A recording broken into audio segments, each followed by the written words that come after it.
Bonjour à tous, sale temps pour l'oligarchie. La liberté remporte des batailles décisives ces derniers jours dans le monde et vous allez voir en France, en souterrain et dans le monde des révolutions sur la liberté d'expression notamment. En France aussi un gros coup de pied dans la fourmilière de la désinformation, mais la vraie, j'y reviens. Et puis des belles victoires aussi pour les suspendus partout dans le monde qui vont mettre une pression supplémentaire sur ce qui se passe en France. Je vais vous expliquer tout ça. Oh, zéro naïveté dans cette vidéo, attention, hein, les combats sont loin d'être terminés. Il y a des coups durs encore contre la liberté, bien évidemment, et la liberté d'expression. Ici, on a toujours été extrêmement lucide, on est surtout combatif et résistant. Mais il faut savoir reconnaître quand ça avance. Vous voyez bien que les plaques tectoniques bougent énormément depuis quelques semaines, énormément. J'y reviens et là, c'est concret et ça date d'il y a quelques jours, voire quelques heures, bien évidemment. Vous avez noté le grand rendez-vous de la résistance nationale, samedi 17 décembre à Paris, hein, l'après-midi. On finira devant le ministère de la Santé, place Pierre-Laroque, parce qu'il y a les suspendus et qu'on se bat pour eux. Mais le point de départ, je vous le donnerai bientôt. Organisez-vous, je vous assure qu'il y aura beaucoup de monde. Moi, la semaine prochaine, je suis avec nos compatriotes résistants de Martinique, puis de Guadeloupe. Ça va être rapide, ça va être intense, mais je tiens à y aller dans mon tour de France, à aller partout. Semaine d'après en Lorraine, cette semaine en Charente.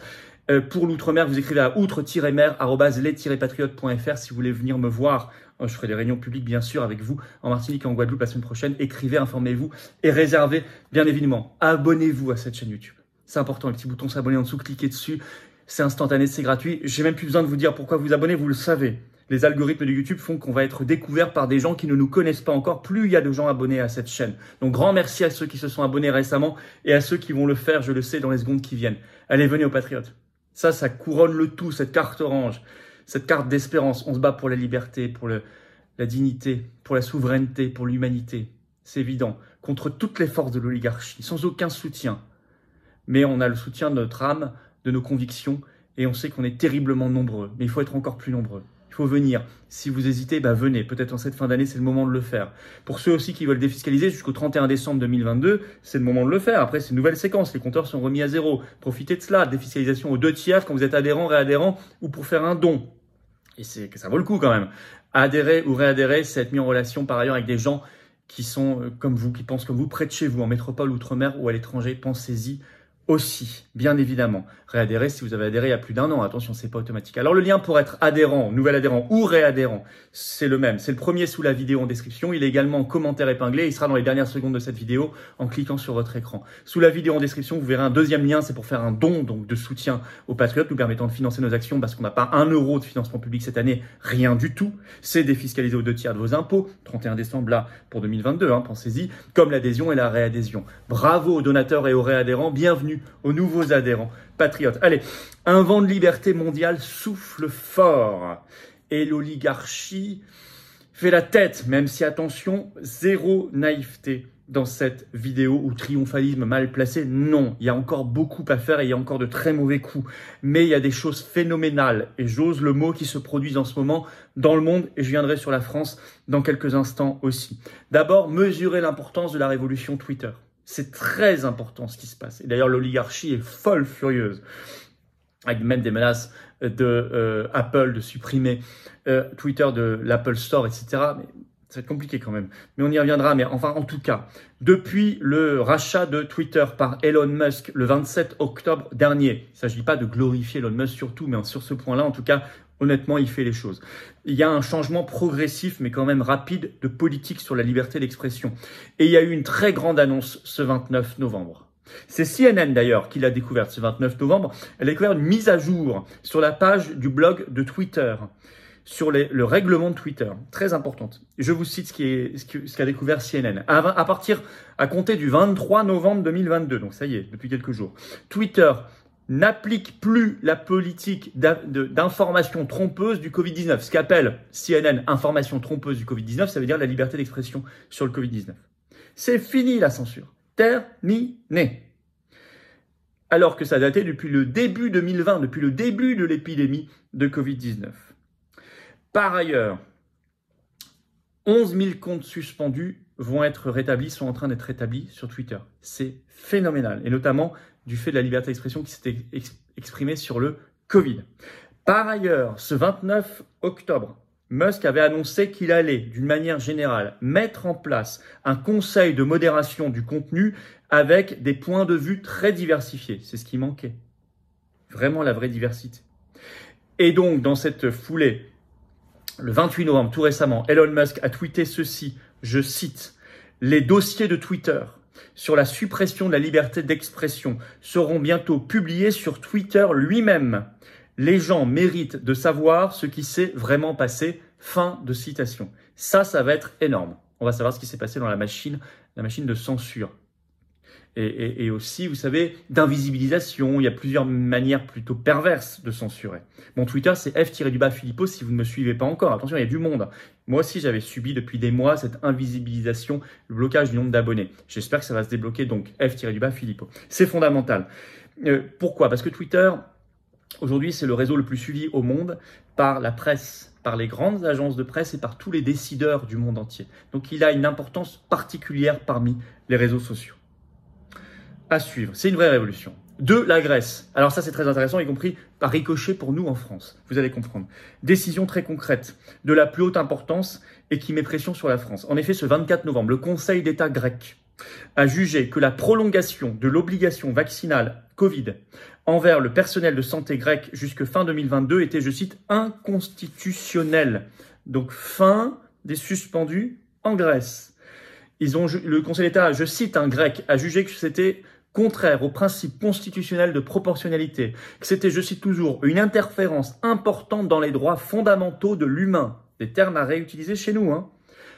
Sachant que les suspendus l'étaient depuis 1 an en Grèce.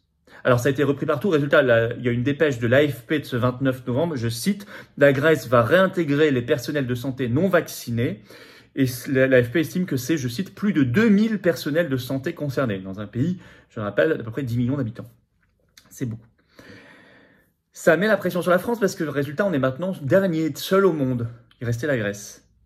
Alors ça donne des arguments supplémentaires. Et il faut utiliser les termes de la décision du Conseil d'État grec. Pression à accentuer. C'est pas pour rien qu'on fait le 17 décembre et tout le reste, hein, bien évidemment. En France, oh, vous en avez sûrement entendu parler, l'affaire Fact and Furious. Alors, je ne vais pas revenir ici dans tout le détail. C'est pas l'objectif. Il y a des vidéos très longues, des papiers qui le font. Et on ne va pas passer ici 3 heures là-dessus. Mais, je vais vous expliquer en gros et surtout l'importance décisive. Ça va forcément être salutaire et libérer un peu l'information, la vraie, dans notre pays. Je ne suis pas là donc pour traiter toute l'affaire ici. Allez voir, si vous voulez, les vidéos d'Idrissa Berkane sur François et d'autres, bien évidemment. Et je ne suis pas là non plus pour rentrer dans le conflit intraconjugal, parce que vous savez que ça part de là, entre le fondateur Antoine Daoust de ce site et son ex-épouse, son instance divorce. Ce n'est pas du tout le but ici. Je suis là pour faire un constat simple, là, concret, évident, qui est quand même révélateur parce qu'il est très curieux. C'est que dès que cette affaire est sortie, Fact and Furious a supprimé son site internet et a supprimé tous ses réseaux sociaux. Ça, c'est factuel et c'est une réaction très étrange pour moi et très révélatrice.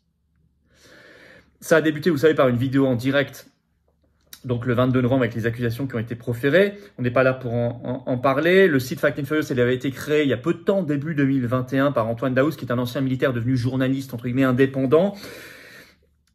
Mais au lieu d'essayer de se défendre, d'argumenter, de continuer son travail, il a donc supprimé le 27 novembre le site et tous les réseaux sociaux. Ça, c'est quand même révélateur pour moi de quelque chose. Par ailleurs, ça interroge aussi cette rapidité, bien sûr, de réaction, mais aussi, ça interroge aussi sur les liens qui avaient été conclus très vite avec l'AFP, qui est une grosse agence de presse, qui avait conclu le 8 mars 2022, en pleine campagne présidentielle, une convention de partenariat, plus exactement, contre la désinformation, je cite, avec 21 médias, plus Fact and Furious, qui n'avait à peine qu'1 an. Et qui n'a pas une grosse équipe du tout derrière. Donc c'était quand même assez curieux. Donc tout cela, si vous voulez, il y a un coup de pied dans cette fourmilière. Qu'on retienne toutes les accusations ou pas, je ne suis pas là pour faire le tri ici. Chacun a son esprit critique et chacun jugera. Mais en tout cas, ce qui est certain, vu la réaction du site, vu les questions que ça pose sur cette convention étrange avec l'AFP très rapide, c'est qu'il y a un coup de pied qui a été mis dans cette fourmilière. On a besoin d'ouvrir, d'aérer la fenêtre de l'information en France. C'est évident, on a besoin d'aérer. Et cette affaire va y contribuer et elle est très importante. Et ça, C'est une première dans notre pays également. Alors vous voyez, j'ai envie de dire bravo à toute la résistance en France et dans le monde. Car les grands bouleversements, les grandes révélations de ces dernières semaines continuent et je dirais même s'accélèrent. Alors attention en face à leurs manœuvres, à leur agressivité. Rien n'est acquis, rien n'est encore gagné totalement, vous le savez bien. Il y a beaucoup de choses inadmissibles qui se produisent contre la liberté, c'est certain. Mais la résistance est là et maintenant, je dirais qu'elle a renversé les choses. Elle a renversé le rapport de force. Alors il faut continuer, il faut accentuer. La valeur de liberté, elle est cruciale. Notre liberté individuelle, nos libertés collectives, nos libertés fondamentales et notre liberté de peuple et de nation qui s'appelle la souveraineté nationale et la souveraineté populaire. C'est ça l'enjeu. Il est crucial. Et c'est tout l'inverse du mondialisme et de l'oligarchie. Et on se bat pour cela. Et on va continuer de se battre. Le rendez-vous de la résistance, c'est samedi 17 décembre après-midi à Paris. Rendez-vous déjà, réservez cette date de toute la France. On sera là. Rendez-vous de la résistance, grand cortège national, bien évidemment. Abonnez-vous à cette chaîne si vous voulez bien. Le petit bouton en dessous, s'abonner, cliquez dessus. Appuyez sur la petite cloche après. Vous recevrez ainsi automatiquement les notifications des futures vidéos, des futurs directs. Futurs directs d'ailleurs, ce sera ce vendredi 2 décembre à 19 h sur cette chaîne. Vous le savez, déjà pour vos questions en direct et l'actualité brûlante nationale et mondiale en direct, je vous donne déjà le rendez-vous. Merci à ceux qui se sont abonnés à la chaîne, à cette chaîne et à ceux qui vont le faire parce que grâce à vous, on va être recommandé à des gens qui ne nous connaissent pas encore. Je vous attends. Je vous attends. Il y a des gens qui ne sont pas encore adhérents aux Patriotes pensant que la politique, c'est pas pour eux. Oui, la politique avec un petit P, c'est pas pour eux. C'est pas pour moi non plus. Ça, c'est dégoûtant. Ça, c'est l'électoralisme, c'est affreux. La politique avec un grand P, c'est s'occuper de nous et des générations qui viennent, de notre pays, de notre humanité. C'est pour nous, c'est pour moi, c'est pour vous. Venez aux Patriotes. On se bat contre l'oligarchie dans la résistance et c'est merveilleux pour de belles valeurs. Le lien pour adhérer ou reprendre votre adhésion annuelle, ça a plus d'1 an. C'est le premier sous la vidéo en description. Il est également commentaire épinglé et dans quelques secondes en cliquant sur votre écran. Sous la vidéo en description, deuxième lien, c'est pour faire un don de soutien aux Patriotes. Pensez à défiscaliser. Ça l'est aux 2 tiers comme l'adhésion et la réadhésion. Pour vous. Pensez avant le 31 décembre. Profitez-en, après c'est remis à 0. Et oui, c'est l'année fiscale. Bravo en tout cas aux donateurs parce que vous financez les actions de la résistance. On n'a pas un centime de financement public cette année, rien, pas d'aide des banques. Bravo également aux réadhérents et bienvenue aux nouveaux adhérents patriotes. Allez, vive la France.